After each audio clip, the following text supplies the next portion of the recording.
Assalamualaikum warahmatullahi wabarakatuh. Alhamdulillahi rabbil alamin. Wassalatu wassalamu ala asyrafil anbiya'i wal mursalin Sayyidina Muhammadin wa ala alihi wa ashabihi ajma'in wa ba'du. Para pendengar, saudara-saudaraku hadirin rahimakumullah yang saya muliakan, alhamdulillah, di tengah-tengah suasana Covid saat ini, kita dihadapkan dengan satu rangkaian ibadah yang luar biasa nilai kemuliaannya. Tanggal 1 bulan Zulhijjah sampai tanggal 10 merupakan hari-hari yang sangat afdal. Kita ingin berbicara satu hal saat ini, yaitu mencoba mengambil ibrah dari dua orang hamba Allah yang patut menjadi teladan bagi kita bersama. Itulah seorang ayah, Nabiullah Ibrahim alaihissalatu wassalam, di mana Allah secara tegas katakan, ittabi millata Ibrahim hanifa, ikuti keberagamaan Ibrahim yang hanif. Artinya bagaimana Ibrahim mengembangkan ketaatannya kepada Allah, di mana ia memiliki sikap yang hanif. Ia memperlihatkan kepada kita sebuah teladan di mana ia menempatkan cinta kepada Allah di atas cinta kepada yang lain. Termasuk ia lebih cinta kepada Allah daripada kecintaan kepada istri dan kecintaan kepada anak. Begitu juga figur yang perlu kita angkat saat ini, putra beliau Ismail alaihissalatu wassalam. Ia merupakan putra Ibrahim yang juga menempatkan cinta kepada Allah melebihi daripada cinta kepada dirinya. Kita coba mengambil ibrah dari kedua tokoh besar ini. Ibrahim alaihissalatu wassalam begitu dalam perjuangan dakwah mengembarkan ajaran tauhid di tengah-tengah kehidupan manusia, beliau menghadapi tantangan yang luar biasa. Sampai tantangan terberat yang beliau hadapi adalah beliau dibakar hidup-hidup atas perintah Raja Namrud. Pada saat itu Ibrahim sudah berada pada keputusasaan. Sebab apa? Sudah berhadapan dengan bangsa, dengan umat yang sedikit pun tidak berubah dari keadaan kondisi sebelumnya, sebelum ia dakwah. Sampai beliau berhadapan dengan cobaan dibakar seperti itu. Akhirnya Ibrahim dalam keputusasaan itu berkata, diterangkan oleh Allah dalam surat As-Saffat, waqal inni dhahibun ila rabbi sayahdin. Sudah saya akan pergi menghadap kepada Allah Rabbul Alamin, dan ia pasti akan memberikan petunjuk kepadaku. Tetapi kemudian ia berdoa, Rabbi habli minas salihin. Ya Allah Tuhanku, anugerahkan kepadaku seorang keturunan hambamu yang saleh ya Allah. Di satu sisi ia berjuang, tetapi di tengah-tengah keputusasaan dalam perjuangan, kalau boleh kita katakan artinya sudah tidak ada yang mau mengikuti beliau. Akhirnya dia katakan, ini zahibun ila rabbi, saya kembali saja kepada Allah. Di tengah-tengah ia berkata kembali kepada Allah, tapi ada pemikiran pada beliau, siapa yang bakal melanjutkan perjuangan ini? Siapa yang bakal melanjutkan dakwah akidah yang diperintahkan oleh Allah kepada saya? Sementara sampai saat ini saya tidak punya anak. Disitulah kemudian ia sadar dan ia berdoa kepada Allah. Rabbi habli minas salihin. Ya Allah, berikan kepadaku seorang anak yang saleh. Akhirnya apa yang terjadi, saudara-saudaraku? Fabasyarnahu bigulamin halim. Kami berikan kabar gembira kepada Ibrahim tentang akan lahirnya seorang hamba, seorang anak yang halim, yang sangat bijak, yang akan menjadi pelanjut daripada perjuangan beliau. Jadi lahirlah Ismail. Ismail seorang anak yang merupakan dambaan orang tuanya. Untuk apa? Untuk melanjutkan perjuangannya. Ini jadi orang tua yang dicontohkan oleh Ibrahim adalah kerisauan beliau, siapa yang akan bakal menjadi pewaris yang akan melanjutkan pewarisan nilai-nilai akidah. Disitulah dia bermohon kepada Allah dan dijawab oleh Allah, akan diberikan seorang gulamin halim, seorang anak yang sangat-sangat bijak yang akan menjadi pelanjut daripada perjuangan beliau. Tetapi apa yang terjadi, saudara-saudaraku? Ia kemudian istrinya sendiri Sarah, seorang ibu yang sudah tidak akan bisa melahirkan seorang keturunan. Akhirnya dengan kesadaran sepenuhnya dari Sarah kemudian mengizinkan Ibrahim untuk mengawini Hajar. Kemudian kawinlah beliau dengan Hajar. Singkat kisah, saudara-saudaraku, Hajar melahirkan seorang anak yang merupakan dambaan Ibrahim alaihissalam. Tapi apa yang terjadi? Diuji lagi oleh Allah. Ia diperintah oleh Allah untuk membawa istri dan putranya ke sebuah tempat yang jauh sekali. Pada saat itu Ibrahim berada di Syam. Kemudian Ibrahim membawa putranya menuju ke Mekah. Perjalanan yang sangat jauh, luar biasa. Kemudian apa yang terjadi? Allah perintahkan untuk menempatkan istri dan putranya di tempat itu. Tapi dengan penuh keyakinan sekali lagi, ia menempatkan cinta kepada Allah di atas cinta kepada anak dan istri. Akhirnya dia tempatkan sambil berdoa, ya Allah Tuhanku, aku tempatkan keturunanku ya di sebuah lembah yang tidak ada satu pohon pun yang tumbuh di situ ya Allah. Jadi ia lepas istri dan anaknya dengan doa. Dalam kisah yang cukup mengharukan, saudara-saudaraku, istri beliau Hajar bertanya kepada Ibrahim, ya Ibrahim, adakah engkau tinggalkan kami di tempat ini? Sementara di tempat ini tidak ada seorang pun dan tidak ada untuk kehidupan. Ibrahim tidak bisa menjawab. Ibrahim hanya diam.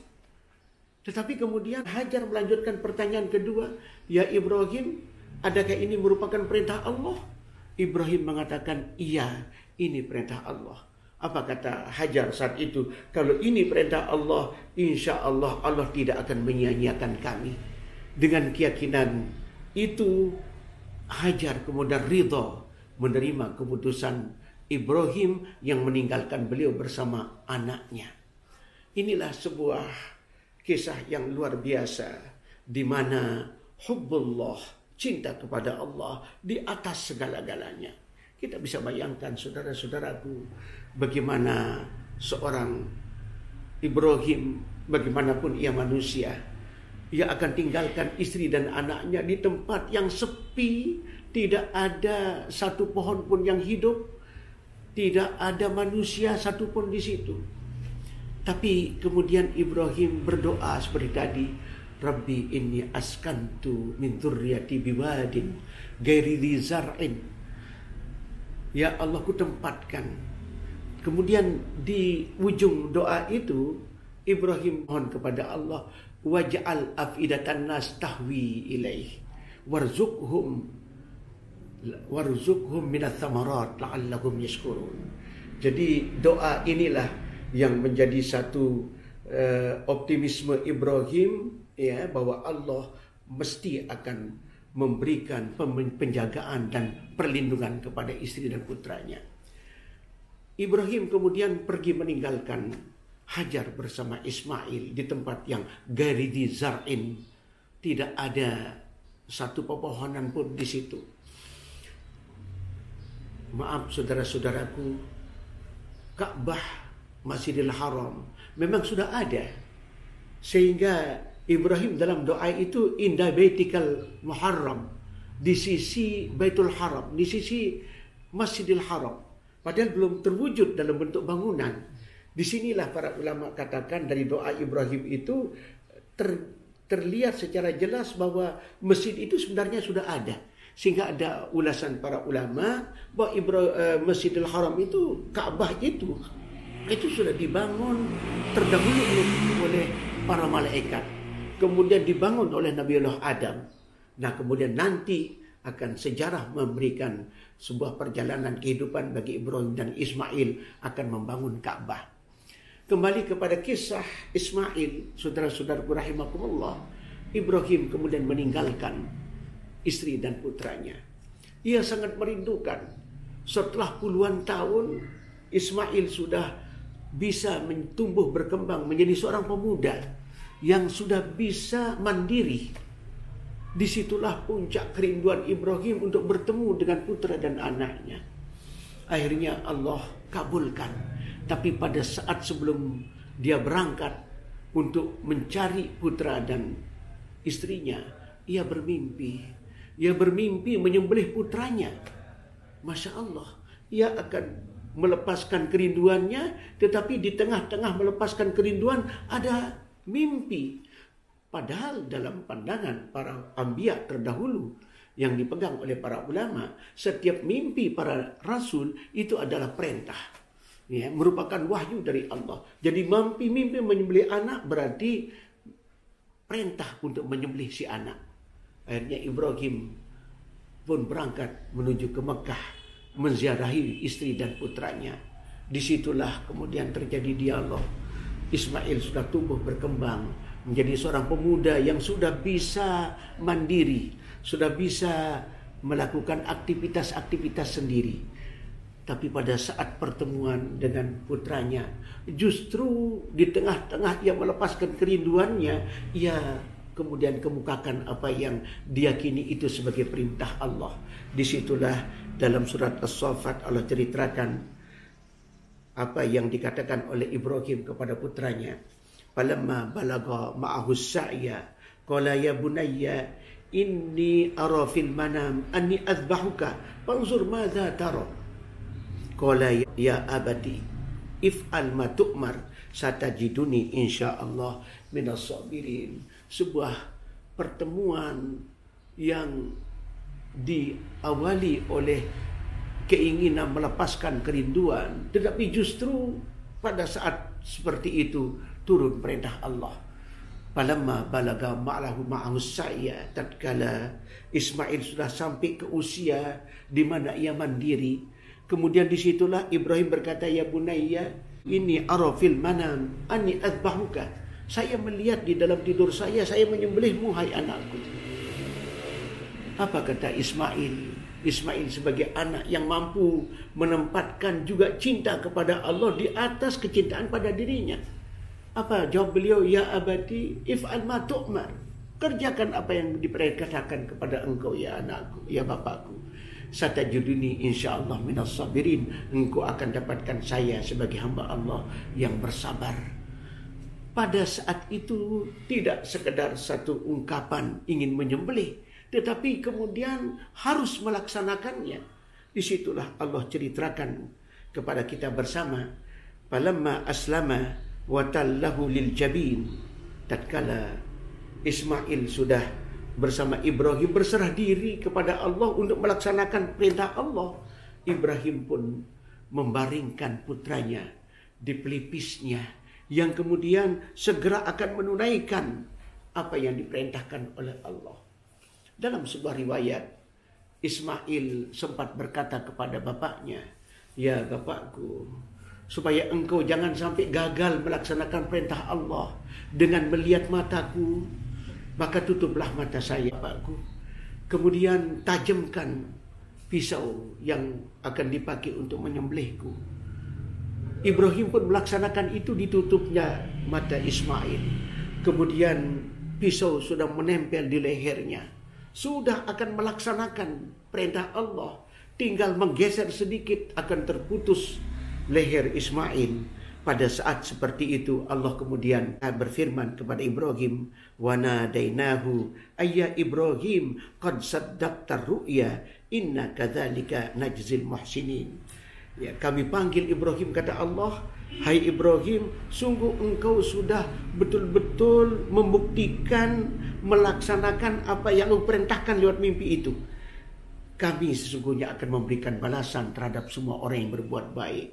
Akhirnya tidak jadi disembelih, kemudian diganti dengan wa fadainahu bidzibhin azim. Kami ganti Ismail dengan sesembelihan yang cukup besar, itulah kambing. Saudara-saudaraku rahimakumullah, apa yang diceritakan oleh Allah dalam ayat ini menjadi sebuah renungan bagi kita bersama. Bagaimana Ibrahim sebagai seorang bapa menempatkan cinta Allah lebih tinggi daripada cinta kepada anak. Dan ia kemudian siap melaksanakan perintah Allah menyembelih putranya yang sangat ia cintai dan sangat ia sayangi. Ini jiwa seorang bapa. Kemudian Ismail, karena melihat dan memahami betul seorang bapa tidak mungkin menyembelih seorang anak tanpa itu didasari oleh perintah Allah. Akhirnya ia pun diberikan hidayah oleh Allah, Ismail, yang menempatkan cinta kepada Allah lebih tinggi daripada cinta kepada dirinya. Akhirnya ia pun katakan, ya abati if'al ma tu'mar satajiduni insyaallah minas sabirin. Akhirnya ia pun berserah. Ibrahim berserah diri kepada Allah, Ismail berserah diri kepada Allah, dan Ibrahim kemudian membaringkan putranya, menempatkan pelipis yang ditempatkan di atas sebuah batu, kemudian pisau siap untuk melaksanakan penyembelihan. Saat itulah kemudian Allah membuktikan bahwa Ibrahim menunaikan perintah Allah. Qad saddaqtar ru'ya. Kami melihat, kami mendengar, kami menyaksikan kamu betul-betul menunaikan apa yang kami perintahkan lewat mimpi. Ini hal yang patut menjadi bagian dari renungan kita bersama. Ismail seorang anak yang saleh, siap menempatkan cinta Allah di atas segala-galanya. Ia kemudian siap disembelih. Mari kita jadikan sebuah ibrah bagi kita bersama. Anak kita, bagaimana kita didik anak-anak kita saat ini untuk menjadikan Allah lebih ia cintai daripada dirinya. Kita patut sekali saat ini, bukan persoalan saat ini seorang tua akan rela menyembelih anaknya, tapi bagaimana orang tua mampu mendidik anaknya untuk mau tunduk kepada perintah Allah, mau ikuti kemauan orang tua yang mendidik dia menjadi anak yang saleh. Sehingga berkorban yang dituntut saat ini seorang anak, mengorbankan kemauan, mengorbankan kehendak hawa nafsu untuk ketaatannya kepada Allah Subhanahu wa taala. Mari ini menjadi teladan bagi kita bersama. Ismail siap disembelih semata-mata karena cinta kepada Allah. Ibrahim siap menyembelih putranya semata-mata karena cinta kepada Allah. Cinta seorang anak kepada Allah, cinta seorang bapak kepada Allah tercermin lewat kesiapan berkorban. Tinggal kita saat ini adalah bagaimana menjadikan apa yang dilakukan oleh Ibrahim, apa yang terjadi pada diri Ismail sebagai ibrah bagi kita bersama. Semoga anak-anak kita bisa kita bentuk menjadi anak yang saleh. Mari kita terus berdoa, Rabbi habli minas salihin, seperti doa yang diungkap oleh Ibrahim kepada Allah, ya Allah, berikan kepadaku anak yang saleh. Kalau kita berdoa seperti doa Ibrahim, maka mudah-mudahan Allah juga memberikan kita anak yang saleh. Anak yang seperti yang dimohonkan oleh Ibrahim melahirkan anak saleh, itulah Ismail alaihissalam. Saya kira ini ibrah yang bisa kita ungkap. Mohon maaf kalau ada hal yang kurang. Assalamualaikum warahmatullahi wabarakatuh.